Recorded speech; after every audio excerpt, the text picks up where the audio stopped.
আমার জজভজর জ্বালায় আজকে আমি কি কাজ নিয়ে বসেছি দেখো। আসলে জজভজরা যদি একবার আমার গাছগুলোর নিচে পেয়েছে হাতের নাগালে, তাহলে তো একদম খুঁড়ে খাড়ে গাছগুলো পুরো শেষ করে দেয়। জজভজ কে?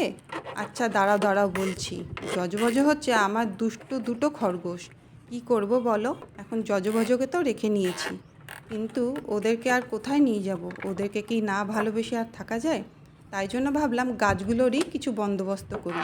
ওই যে পিছনে দেখছো কিছু গাছগুলো আমি জাল দিয়ে ঘিরে রেখেছি, আর এইটা বানাচ্ছি একটা কন্টেনার নিয়ে, পরে 3 দিকে এই পাগুলো যোগ করে দিয়েছি, একদম যাতে ওদের হাতের নাগালের বাইরে হয়। আর একটুখানি রং টং দিয়ে আমি ভালো করে সাজিয়ে নিয়েছি। একটু তো দেখতে সুন্দর লাগতে হবে, তাই না? ওই দেখো মাঝে মাঝে আসছে দেখতে আমাকে, আমি কি করছি। ওদের খুব কৌতূহল। কি করব বলো, জজভজর মায়া তো আর ছাড়তে পারবো না, না আমার গাছের নেশাটা ছাড়তে পারবো। তাই জন্যই এই ব্যবস্থা। ওই আদরের ফাঁকেই আমি আমার কাজটা পুরো করে নিলাম। আর দেখো দেখতে এসছে কি, একদম হাতের নাগালের বাইরে বানিয়েছি না? এরপর আর কি, ওটার মধ্যে মাটি ভরে আমার এই গাছটা আমি লাগিয়ে দিলাম। আর আমার জজভজ এই গাছের নাগালটি পাবে না। কি কেমন হয়েছে বন্ধুরা, আমাকে একটু কমেন্টে জানিও। ভালো লাগলে একটু লাইক কমেন্ট শেয়ার করে দিও।